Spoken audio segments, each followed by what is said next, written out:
पाहुयात गावाकडच्या बातम्या वेगवान स्वरूपात। राज्यपाल भगतसिंग कोश्यारी यांनी छत्रपती शिवरायांबद्दल केलेल्या वक्तव्याच्या निषेधार्थ विविध संघटनांनी आज पुणे बंदची हाक दिली। या बंदला शिवसेना, काँग्रेस आणि राष्ट्रवादी काँग्रेसनंही पाठिंबा दर्शवलाय। छत्रपती संभाजी महाराज पुतळा इथून लाल महालापर्यंत यावेळी मूकमोर्चा काढण्यात आला।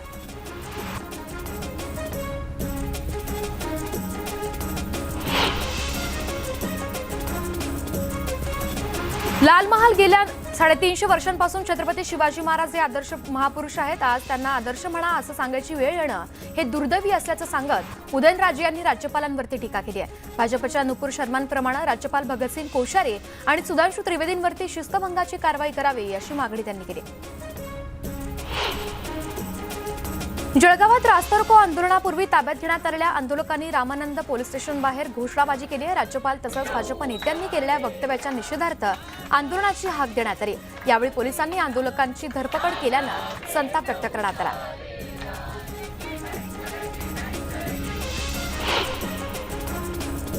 भाजप नेत्यांनी महापुरुषांचा अपमान केल्याप्रकरणी सोलापुरात काँग्रेस कार्यकारिणीनं निषेध व्यक्त केलाय। काँग्रेसच्या शहराध्यक्षांनी सोलापूरच्या जिल्हाधिकाऱ्यांना याबाबत निवेदन दिलं। तसंच महापुरुषांचा अपमान करणाऱ्यांना सोलापुरात येऊ देणार नाही असा इशारा काँग्रेसनं दिला।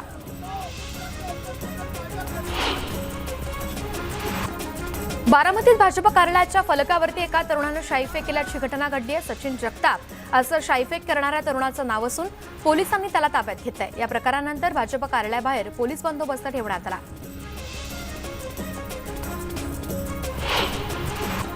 नाशिकमध्ये शिवप्रेमी संघटनांनी जिल्हा न्यायालयासमोर असलेल्या शिवरायांच्या अश्वारूढ स्मारकाजवळ आत्मक्लेश आंदोलन केलं। यावेळी राज्यपालांना पदावरून हटवण्याची मागणी संघटनांनी केली।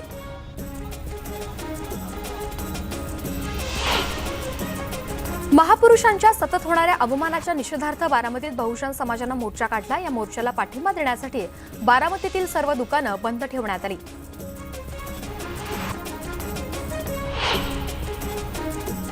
भंडारा जिल्ह्याच्या पवनी तालुक्यातील कोंढा ग्रामपंचायत निवडणूक हाय प्रोफाईल ठरली आहे। भंडारा जिल्हा परिषद अध्यक्ष गंगाधर जिबकाटे यांचा मुलगा अमित जिबकाटे सरपंच पदाचा उमेदवार म्हणून निवडणूक लढतोय।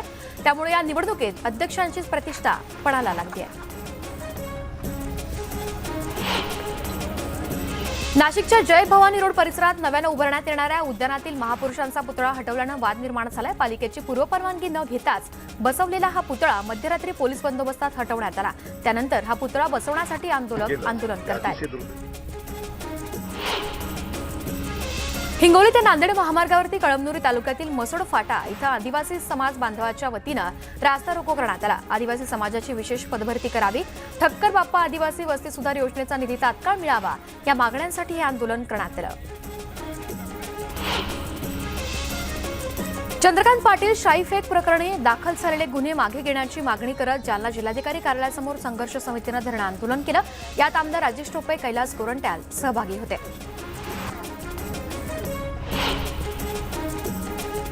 बुलढाण्यातल्या सोनाळा ग्रामपंचायतीच्या मनमानी कारभारामुळे अनेक लाभार्थी घरकुलापासून वंचित राहत असल्याचा आरोप करण्यात येतोय। त्याविरोधात संघर्ष प्रतिष्ठाननं आंदोलनाचा इशारा दिला। मागण्या पूर्ण न करण्यासाठी 16 डिसेंबरचा अल्टिमेटम सुद्धा देण्यात आला। अतिवृष्टीनं मेटाकुटीला आलेला शेतकरी अद्यापही विमा रकमेपासून वंचितच आहे। विम्याची रक्कम मिळावी यासाठी संतप्त झालेल्या शेतकऱ्यांनी तहसील कार्यालयावरती धडक दिली आहे। पीक विम्याची रक्कम तात्काळ देण्यात यावी अशी मागणी यावेळी करण्यात आली। सांगलीच्या येळावी आमणापूर मार्गावरील रेल्वे गेट नंबर 115 खाली सुमारे 2 फूट पाणी साचल्यानं गेल्या आठवडाभरापासून वाहतूक ठप्प आहे। याचा निषेध करत संतप्त शेतकऱ्यांनी जलसमाधी आंदोलन केलं।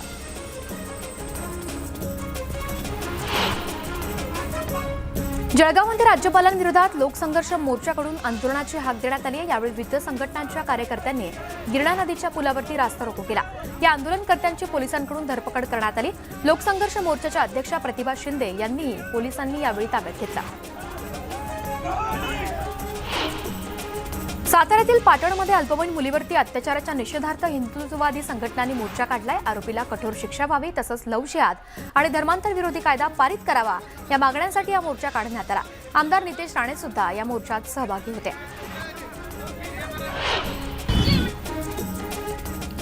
यवतमाळच्या पांढरकवडा इथल्या गटविकास अधिकाऱ्यांविरोधात ग्रामसेवक संघटनेनं आंदोलन पुकारलंय। यवतमाळ जिल्हा परिषद कार्यालयासमोर आंदोलन सुरू असून गटविकास अधिकाऱ्यांवरती तात्काळ कारवाई करावी अशी मागणी करण्यात आली। अकलूजमध्ये डॉक्टर बाबासाहेब आंबेडकर शासकीय वसतिगृहाची स्वतंत्र इमारत करावी या मागणीसाठी आमरण उपोषण केलं जात आहे। ॲडव्होकेट अविनाश काले, नागेश लोंढे, गौतम भंडारे हे उपोषणाला बसलेत। त्यांच्या या आंदोलनाला राजकीय पक्ष, सामाजिक संघटनांनीही पाठिंबा दिला। येवल्याच्या शिवरस्त्यावरील अतिक्रमण हटवून रस्ता मोकळा करण्यात यावा या मागणीसाठी ग्रामस्थ रस्त्यावरती उतरलेत। दहेगाव, पाटोदा आणि पिंपळगाव लेप गावातील ग्रामस्थांनी पंचायत समितीसमोर शेळ्या मेंढ्या आणून बिराड मुक्काम आंदोलन सुरू केलं।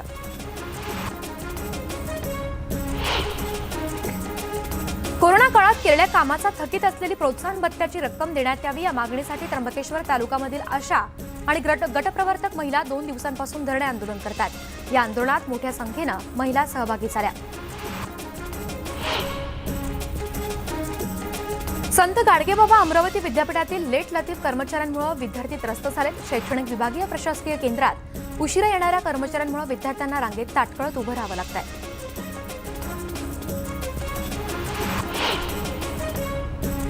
रत्नागिरीत गोवरच्या संशयित रुग्णांमध्ये वाढ झाली आहे। खेडमधील संगलट गावातल्या एकाच शाळेत गोवरचे 5 संशयित रुग्ण आढळलेत।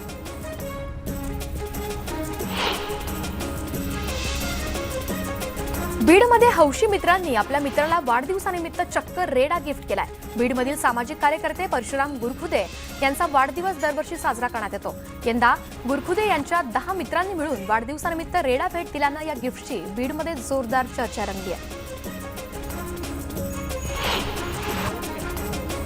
ज्यांना स्वतःचा मतदारसंघ माहिती नाही, स्वतःचा मतदारसंघ म्हणजे दिनो मोरियाचं घर समजणाऱ्यांनी मी काय उत्तर देणार अशा शब्दात नितेश राणे यांनी आदित्य ठाकरेंवरती पलटवार केला।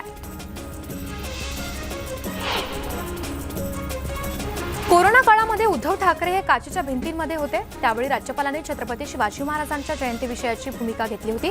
त्यामुळे त्यांच्या एखाद्या वक्तव्यानं ते महाराजांचा अनादर करतात असा निष्कर्ष काढणं चूक असल्याचं चंद्रशेखर बावनकुळेंनी म्हटलं। भाजपच्या नेत्यांचा फडणवीसांनी क्लास घ्यावा अशी मागणी शिंदे पक्षाच्या संजय गायकवाड यांनी केली आहे। तसंच ज्यांना चांगलं बोलता येत नसेल तर वाईटही बोलू नका असं म्हणत चंद्रकांत पाटील यांना टोला लगावलाय। राष्ट्रवादीचे आमदार रोहित पवार बेळगावमध्ये भेट देणार आहेत। त्यांनी दिली आहे। बेळगाव शहरातील मध्यवर्ती भागात असलेल्या छत्रपती शिवाजी महाराज उद्यानाला भेट देत उद्यानातील छत्रपती शिवाजी महाराजांच्या पुतळ्याला त्यांनी अभिवादन केलं। यानंतर राज्यातील मंत्री का बेळगावात जात नाहीत असा सवाल त्यांनी केला।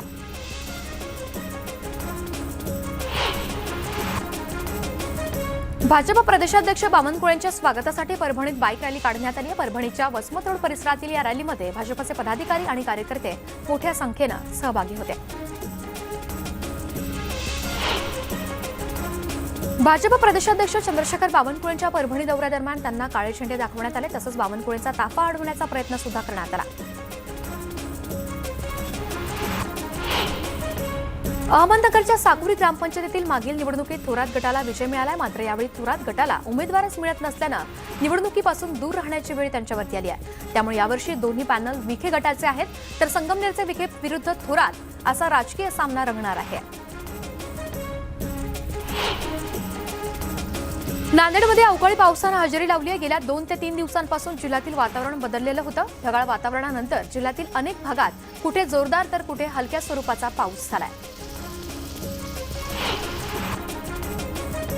द्राक्ष उत्पादक शेतकऱ्यांच्या समोर वटवाघळाचं नवं संकट उभारलंय। त्यापासून बचावासाठी बागांवरती जाळ्यांचं कुंपण उभारण्यात येत आहे।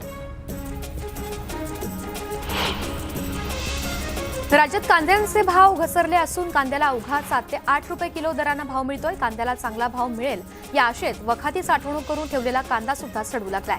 दरम्यान सरकारच्या चुकीच्या धोरणांमुळे कांद्याचे भाव पडल्याचा शेतकऱ्यांनी आरोप केला।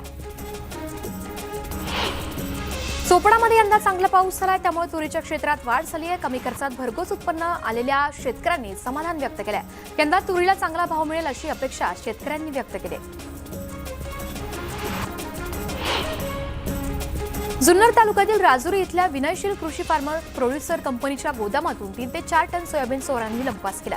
या सोयाबीनची किंमत सुमारे 2 लाख रुपये एवढी आहे। आळेफाटा पोलीस ठाण्यात अज्ञात चोरांविरोधात गुन्हा दाखल करण्यात आला। पश्चिम रेल्वेच्या डहाणूपासून धावणाऱ्या लोकल उशिरा धावत असल्यानं भाजी आणि दूध उत्पादक शेतकऱ्यांना मुंबईकडे मालवाहतूक करण्यात अडचणी येत आहेत। या समस्येवरती रेल्वे प्रशासनात तोडगा काढून शेतकऱ्यांना दिलासा द्यावा अशी मागणी खासदार राजेंद्र गावित यांनी केली। वाशिममध्ये हजारो हेक्टरवरील सोयाबीन, कपाशी या पिकांचं ऑक्टोबर महिन्यातील अतिवृष्टीमुळे नुकसान झालंय। मात्र अद्याप या शेतकऱ्यांना मदत न मिळाल्यानं त्यांनी नाराजी व्यक्त केली। नुकसान भरपाई लवकरात लवकर देण्याची मागणी या शेतकऱ्यांनी केली आहे। सांगलीतील ढगाळ वातावरण आणि अवकाळी पावसामुळे द्राक्ष बागांचं मोठ्या प्रमाणात नुकसान होण्याची शक्यता आहे। ऐन हंगामात होणाऱ्या वातावरण बदलामुळे द्राक्षांना फटका बसत असून सांगलीतील द्राक्ष उत्पादक शेतकरी हवालदिल झाले।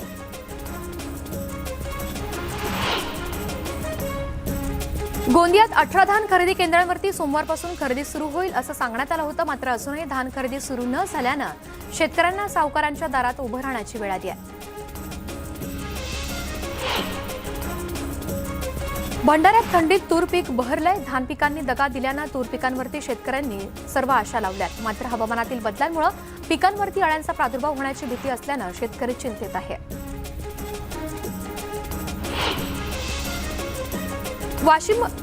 नाशिकमध्ये 9.5 वर्षांपूर्वी 1 कोटीच्या खंडणीसाठी मुलाचं अपहरण करून हत्या झाल्यानं खळबळ उडाली। या गुन्ह्यातील दोघांना दोषी ठरवण्यात आलं असून 3 संशयितांची मुक्तता करण्यात आली।